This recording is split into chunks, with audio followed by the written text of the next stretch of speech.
Now, I know what you're probably thinking right now.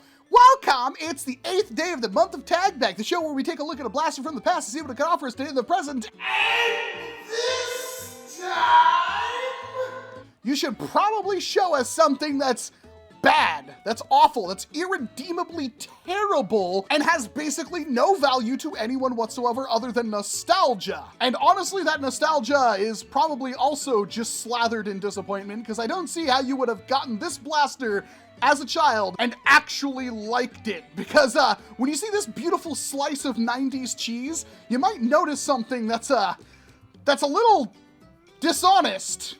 What's better than hitting the mall? Hitting it with a NERF Slingshot. Allow us to demonstrate proper usage whilst you frolic. Locate target. Babe alert. Target located. Consequently, we can hit on them.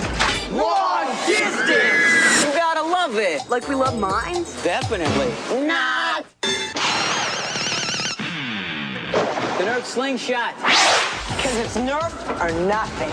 That's right, they never actually show the blaster firing. It's all computer generated, I guess is what you would call it back in the early 90s. Don't worry though, they did another commercial where they show it firing.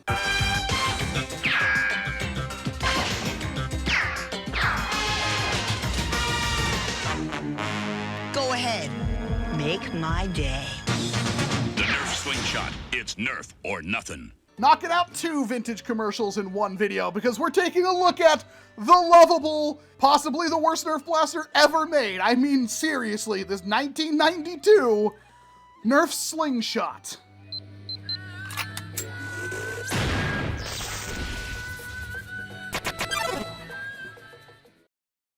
I mean, we say that, but this blaster is awful.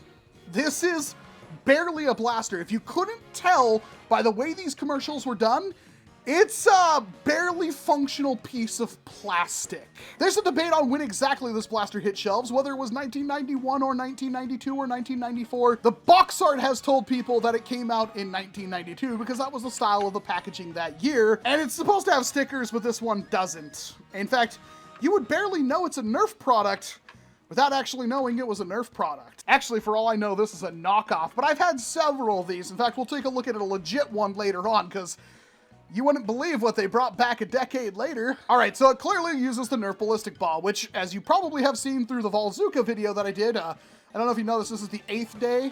We've done 7 videos previous to this one. You can go back and watch them. I'll even have a little playlist up in the top right corner.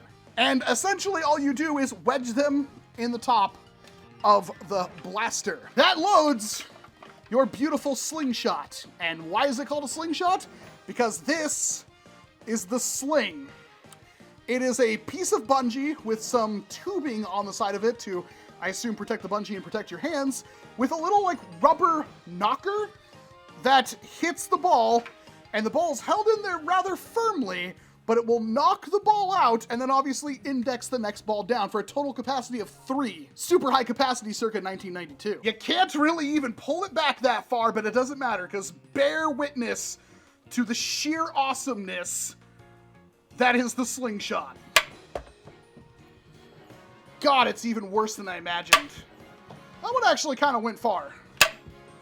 Went far, I mean, you can literally throw this ball a magnitude of times farther than this thing will actually fire the ball. So if you never figured it out, why did those commercials always kind of make it look like it was the best thing ever?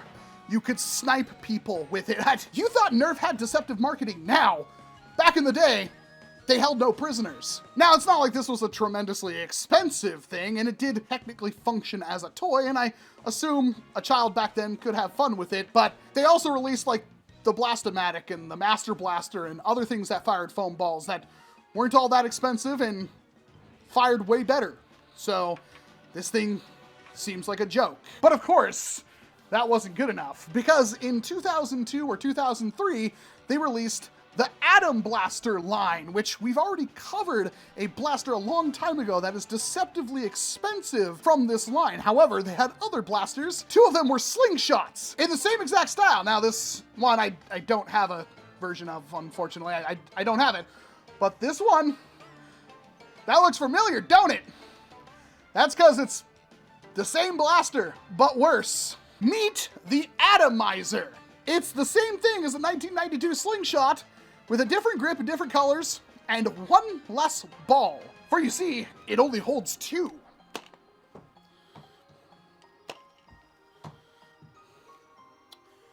Somebody paid real money for this at one point. Now, I'm required to let you know that corporate has told me to ask you, what is the difference between these two blasters? That's right, they're the same blaster. You did a bad idea back in the 90s, you bring it back over a decade later. This is somehow worse. I mean, maybe the other Slingshot that I don't have is basically this, but in a different shell. I don't know, it has some kind of hopper on the top of it, but this thing, now to be fair, again, not a very expensive blaster, but we already had dart blasters. We already had all of the cool things. We're coming out of the Airjet Power line. We're coming out of the Max Force line. There was a lot to love in Nerf. So why does this thing exist? Answer, because I think Hasbro secretly hates dinosaurs. So they wanted to waste as much petroleum products as possible developing something as a giant middle finger to the dinosaurs, which is probably why now they actually made dinosaur-themed blasters. Because they really, really, really hate dinosaurs. It's the only thing I can imagine. They hate the environment and they hate dinosaurs. So it comes to the question, should you ever pick these up? And my answer is no.